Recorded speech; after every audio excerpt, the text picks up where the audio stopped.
Our mission for this deep dive is to really navigate that whole spectrum of modern business analytics, or BA. Right. Because it's not just about running numbers. It's the engine that's, driving efficiency, delivering better customer experiences. It's all fueled by the staggering amount of digital data we keep creating. Exactly. So today, we need to map out how all these different tools actually work together. And we absolutely have to start at the foundation with the tool that gives us so much of the statistical power here, the R programming language. I think for a lot of learners, R is still a bit of an enigma. Is it just another coding language? What really defines it? It is definitely not just another language. At its core, R is a specialized language and an environment. That's the key. Right. It's strictly designed for statistical computing and graphics. It's a massive, collaborative, open-source GNU project, and it is taken very, very seriously in the data world. How seriously are we talking? Well, for context, the sources note it was ranked 7th in the IE's 2021 list of top languages, but more importantly, it's consistently ranked as the second most popular language for pure data science, right behind Python. So it has some real prestige and power. It really does. You keep mentioning that term environment. What does that mean in practical terms for the user? Why is that a better word than just language? It means the whole thing is planned and coherent. It's not just a collection of functions that were patched together over time. Yeah. It provides this huge integrated toolkit specifically for data analysis, plus its graphical capabilities are just superior. When you're inside R, you have all these robust programming tools built right in conditionals, user-defined functions, but they're all geared toward deep statistical work. So it's built by statisticians for statistics. That's a perfect way to put it. And that statistical horsepower is generating some incredible real-world results. Here's where it gets really interesting. What are some of the concrete, high-stakes examples of business analytics in action? Oh, the best examples are usually where you have massive data sets and you need precision risk assessment. So think finance. Right. You see major players like Capital One and Barclays pouring resources into this. They aren't running simple stats. They're deploying these highly sophisticated data analytics and machine learning algorithms, often coded in R, specifically to detect fraud or identify money laundering patterns. And this is all happening in real time. Across millions of transactions, every hour. Wow. So that's about protecting assets. But what about optimizing strategy? The sources pointed out this massive shift in how professional sports are managed now. That's a great example of optimization. I mean, teams in the NFL, the NBA, MLB, they've moved light years beyond just the manager's gut feeling. So it's not just instinct anymore. Not at all. They leverage analytics for these hyper-granular tasks, like optimizing a single player's performance with biomechanical data, predicting injury risk, even formulating game strategy based on the other team's tendencies. It's a total shift from instinct to calculated, quantifiable probabilities. And even in the world of physical goods, giants like Walmart rely entirely on BA. Absolutely. Yeah. Take Walmart. They use advanced analytics not just for their massive supply chain predicting inventory, logistics routes, but also to understand customer shopping habits right down to the micro level. And that information feeds directly into their marketing. Directly. And into product placement, all of it. Digital equivalent of that has to be Uber. Their entire economic model is analytics. It is. Their platform is basically a living algorithm. Uber uses predictive data for everything. Demand forecasting. Exactly. Demand forecasting, knowing where and when drivers need to be. They use it for dynamic pricing during surges, for segmenting customers, and for constantly running road optimizations that minute by minute reduce travel time and costs for millions of people. So R is clearly a powerhouse. It's the engine behind so many of these successes. But before we dive into its technical toolkit, what are the limitations? What's the trade-off for all that statistical depth? That's a crucial point. It's not perfect. The sources highlight a few notable drawbacks. First, it has a steep learning curve, no question. So it can be intimidating for newcomers. It can, especially compared to, say, Python. And second, speed can be an issue. In some really resource-intensive applications, R can be slower than competitors like MATLAB. And what about security? That's a huge concern today. It is, and R is considered less secure for building enterprise-grade web applications. It just wasn't designed for that. It was designed as a statistical tool, so it sometimes lacks the basic security measures that languages built for the web have from the start. So you do your analysis in R and then move the output somewhere else for deployment. That's the typical workflow, yeah. Okay, let's get technical. Once an analyst is in the R environment, the data usually needs a lot of cleanup before any of the fancy modeling can start. What are the basic building blocks for that? Well, R gives you the statistical functions you need right out of the box. Essential stuff for just exploring the data. So we're talking about things like mean and SD for standard deviation. Right, mean SD, and functions that show relationships like correlate for correlation and for covariance. And if you're trying to process large data sets without writing a bunch of messy loops, R has a specific way of doing that, doesn't it? It does. The apply function. This is fundamental to working efficiently in R. It lets you apply a function like finding the mean across all the rows or columns of a data frame in one clean command. So it's faster and just cleaner code? Much faster. It really defines the R way of handling data. Okay, that makes sense. But the real data wrangling, the heavy lifting, often relies on external packages. The sources bring up dplyr a lot. If I only learned 3 functions from that world, which 3 would really streamline my work? Oh, if you learned just 3, you'd need mutate, arrange, and summarize. And summarize often works hand in hand with group B. Okay, so think of dplyr as like a digital assembly line for data. That's a great way to put it. Walk us through what those steps do. So mutate is where you enrich your data. You use it to create new variables, say calculating a profit margin from 2 existing columns. Arrange is simpler. It's just for sorting your data rows. Ascending, descending, that kind of thing. Exactly. But the really powerful one is summarize. And that's where the grouping comes in. Precisely. Summarize is used to boil a huge data frame down to a single value or a few key numbers.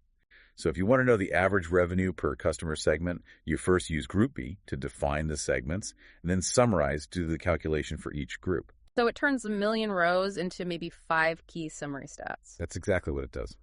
Right, so once we've wrangled the numbers, the next challenge is making them understandable.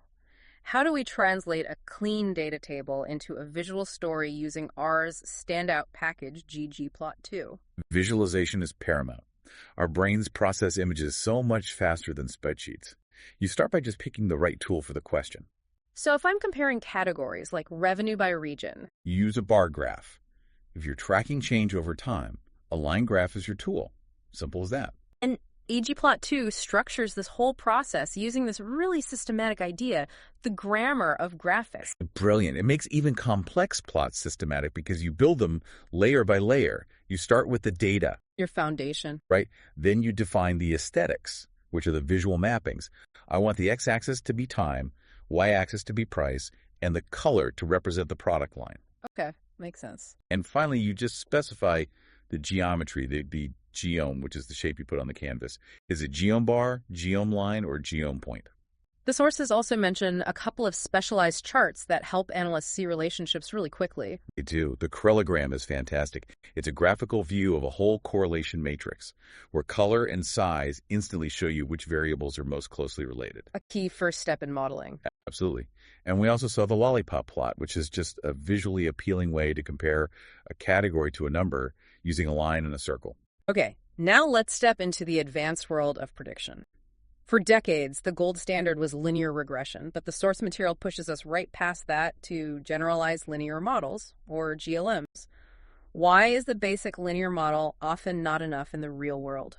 Linear regression is powerful, but it has these very strict assumptions. Your data has to be linear, independent, and maybe most importantly, your errors have to be normally distributed. And in business, that's rarely the case. It's almost never the case. If you're trying to model something like customer purchasing a binary yes or no, the errors just aren't normal. GLMs were developed precisely to handle response variables that are not normally distributed. So GLMs let companies stop guessing and start calculating risk with precision, even with messy data. What's the prime business application? That would have to be logistic regression. It's a specific type of GLM used for binary outcomes. A yes-no question. Exactly. It turns a simple question like, will this customer default on their loan, into a quantifiable, predictable probability that you can actually act on. So moving beyond predicting simple yes-no events, some problems are about predicting when something happens. That sounds like a different beast entirely. It is. That's the realm of survival analysis. It deals with predicting events over time, like when a product might fail or when a customer might churn. What makes it so unique? Its ability to handle censored observations. Meaning incomplete data. Exactly. Yeah. Data points where your observation period ended before the event actually happened. You can still extract value from that incomplete information. So what methods does R offer for that kind of analysis? The two cornerstones are The Kaplan-Meier method, which is a non-parametric way to just estimate the survival function, and the Cox proportional hazard model. The Cox model is often preferred because it lets you include multiple variables, multiple features, which gives you much more granular, better predictions. Okay, shifting into the broader field of machine learning now, we usually divide this world into supervised and unsupervised learning. Can you give us the high level on supervised? Sure. Supervised learning is what you use when you have labeled data, meaning you already know the correct answer for your historical examples. And the goal is for the model to learn the pattern. Exactly, to learn the mapping from inputs to those known outputs. And it falls into two main categories. Classification, which predicts a category like spam or not spam, and regression, which predicts a number, like a house price. What were the specific algorithms mentioned in the sources? We saw decision trees, which build a model like a flowchart of decisions, and k-nearest neighbors, or KNN, which classifies a new data point based on its closest neighbors. And to evaluate them, you look beyond just accuracy. You have to. You use a confusion matrix to get the full detail on performance metrics like sensitivity and specificity. Okay, so on the flip side, what about unsupervised learning, where the data is unlabeled? Unsupervised learning is all about discovery. The goal isn't prediction. It's finding hidden patterns and structure within the data itself. A prime business application is customer segmentation. And how do we actually do that segmentation? Through clustering methods. K-means clustering is the most common. It partitions data into K-specific groups. You evaluate the quality of those clusters using something called the within-cluster sum of squares, or WCSS. Lower is better. Lower is better. It means your clusters are tighter. The alternative is hierarchical clustering, which doesn't pre-specify the number of groups, but visualizes the whole hierarchy using a chart called a dendrogram. It's incredible that R can handle everything from a basic mean right up to complex clustering. But so much of modern business data isn't numbers, it's text. Right, which brings us to text analytics, unlocking the customer voice. It seems absolutely crucial for mining reviews, social media. It is. But raw text is messy, so before any modeling, pre-processing is essential. What are those critical first steps? You start with tokenization, breaking text into individual words. Then stemming or lemmatization, which reduces related words to their base form, so running and ran both become run. And finally, you remove common stop words like the and a. And the ultimate goal here is often sentiment analysis. Yes, for market research, financial analysis. It gauges the polarity, positive, negative, neutral of consumer feedback. And the sophistication now is fascinating. How so? Well, advanced packages like sentiment R can correct for complex things like inversions. So it knows I am not good is negative, instead of just seeing the word good and scoring it as positive. And what about named entity recognition, or NER? How does that help a business? NER identifies and classifies key things in a text people, organizations, locations. It's incredibly valuable for business risk monitoring. So you could scan the news automatically. Exactly. Companies deploy NER systems to track news feeds and web sources, instantly flagging mentions of their partners or vendors facing things like lawsuits or bankruptcy. And that location element you mentioned ties right into geographical data analysis. It does. When you extract events and their locations with NER, it becomes the foundation for geospatial analysis, mapping those events to see distributions or proximity risk. So this entire analytical stack R, ML, text analytics, it all has to feed into a larger organizational framework to be useful. That framework is business intelligence, or BI. Right. BI is the infrastructure that takes all these deep, granular insights and translates them into digestible dashboards and reports that leaders can actually use. Its value proposition seems simple. Boost productivity, improve visibility, and streamline processes. Through automation, yes. But successful BI is only partially a technical problem. The sources really emphasize 4 non-technical pillars for a BI strategy to actually work. Yes, they are data, people, processes, and technology. Let's expand on the people pillar. Why isn't it enough to just have great analysts? Because the intelligence has to be understood by everyone, from the CEO down to the warehouse manager. They have to be trained and possess what we call data literacy. Which is the ability to read, work with,